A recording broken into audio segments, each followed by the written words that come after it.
छत्तीसगढ़ शासन पशुधन विकास विभाग के द्वारा जिला स्तरीय उन्नत पशु पक्षी प्रदर्शनी मेला के आयोजन करे गई। छत्तीसगढ़ शासन पशुधन विकास विभाग के द्वारा किसान मन ला पशु पक्षी प्रदर्शनी मेला लगा के लोगन मन ला गाय भैंस बकरी और मुर्गी मछली पाले बर और ज्यादा से ज्यादा देसी नस्ल के पशु पक्षी पाले बर जागरूक करत है।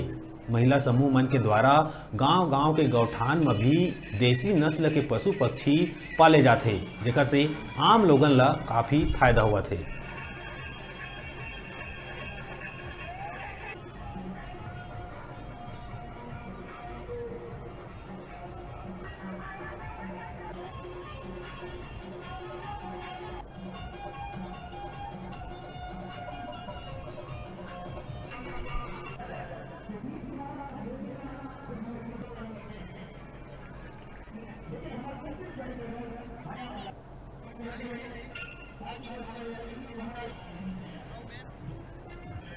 कार्यक्रम के माध्यम से हम जो उन्नत पशु पक्षी हैं उनको प्रदर्शित करते हैं कि हमारा तुलनात्मक ढंग से हम यदि अधिक आमदनी प्राप्त करना चाहते हैं तो उन्नत नस्ल के पशुधन को हम प्राप्त करेंगे, आमदनी ज़्यादा प्राप्त करेंगे। तो हमारा एक ही नारा होता है, उन्नत पशुधन खुशहाल किसान। उन्नत पशु मेला का आयोजन किया गया है। इसका मुख्य उद्देश्य यह है कि अभी भी हमारे छत्तीसगढ़ के जो ग्रामीण हमारे किसान भाई हैं वो जानवरों को लेकर, उच्च नस्लों को लेकर थोड़ा सचेत नहीं है। तो हमारी सरकार एक बहुत की योजना के तहत उच्च हाइब्रिड जानवर जो हैं, जिसमें कि चाहे दुधारू जानवर हो, चाहे बकरी हो, चाहे तीतर बटेर की बात हो, तो शासन जो है इसमें बहुत बड़ी संख्या में अनुदान दे रही है। और शासन का मुख्य प्रयास ये है कि ग्रामीण अर्थव्यवस्था को पशुओं के माध्यम से कैसे मजबूत किया जाए। हमारे छत्तीसगढ़ की सरकार, भूपेश बघेल जी की जो सरकार है, किसानों की सरकार है और उनकी सारी योजनाएं आम लोगों के लिए, किसानों के लिए केंद्रित योजनाएं हैं। गाँव नाम से सूरी कलम और समूह के नाम माँ गायत्री समूह के द्वारा मैं अपन गाँव के गौठान में मुर्गी पालन करा था। मुर्गी पालन के साथ साथ पूरा महिला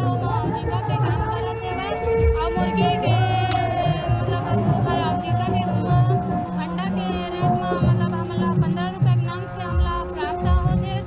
अनुदान राशि एक हफ्ता में 1100 होते और मुर्गी का रेट हम लोग 700 रुपये में बेच रहे हैं, उससे भी हमको इनकम मिल रहा है।